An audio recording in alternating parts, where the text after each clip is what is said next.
The Volvo C30 is kind of like that friend of yours who has great taste, a great career, but is an idiot about tech.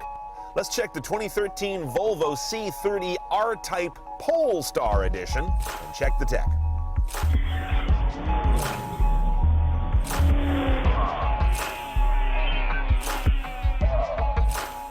It helps if you're a Luddite who's got good looks, and the C30 fits in there. As you can see, it's the spiritual descendant of the very cool 1800 ES coupe wagon from back in the 70s.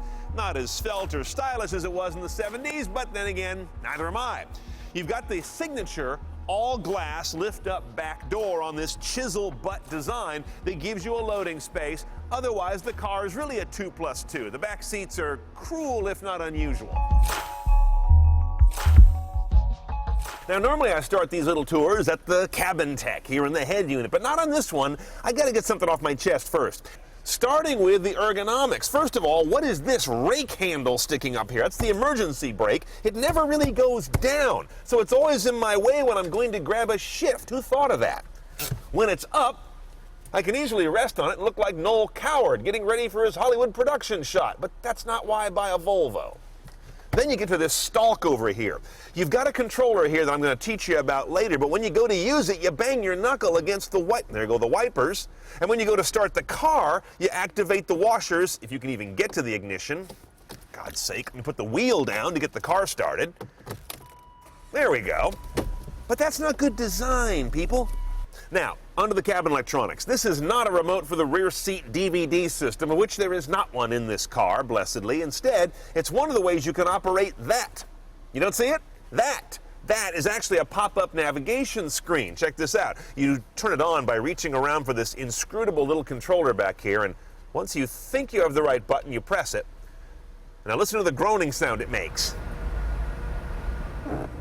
It's going to give you navigation, traffic, and that's about it. Nothing else happens on that display. You control it with either this little stick and two buttons here, or you can also operate it using this thing, which is fine because there's no other controller on the dash, so your passenger who wants to operate that, and by the way, this car does not lock out entry while you're driving. Which brings us to the other screen, which dates back to the 80s. That's this sort of greenish gray monochrome LCD. It's not a pretty thing to look at, nor is it a very effective thing. Here are your audio choices. A single slot CD right up there. You've got satellite radio. That's optional on this car, by the way. AM, FM, of course. HD radio's in here. My aux jack is in the glove box along with a USB I can use for a stick or an iPod.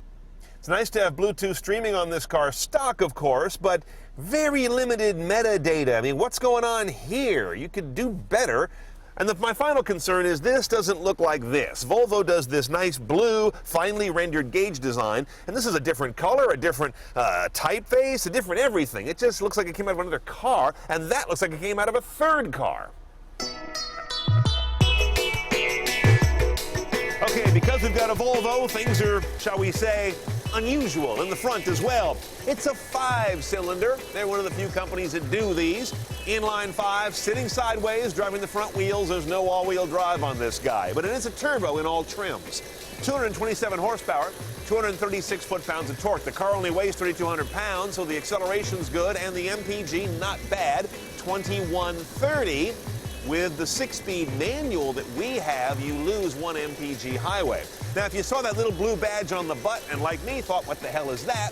It says Polestar, which means nothing. Well, it turns out it's an engine tuning chip that Volvo installs, factory approved, that really improves your performance. You now have 250 horsepower and over 273 foot-pounds of torque, all without changing MPG or emissions at all, and most importantly, without screwing with your warranty. Let's go see how that works.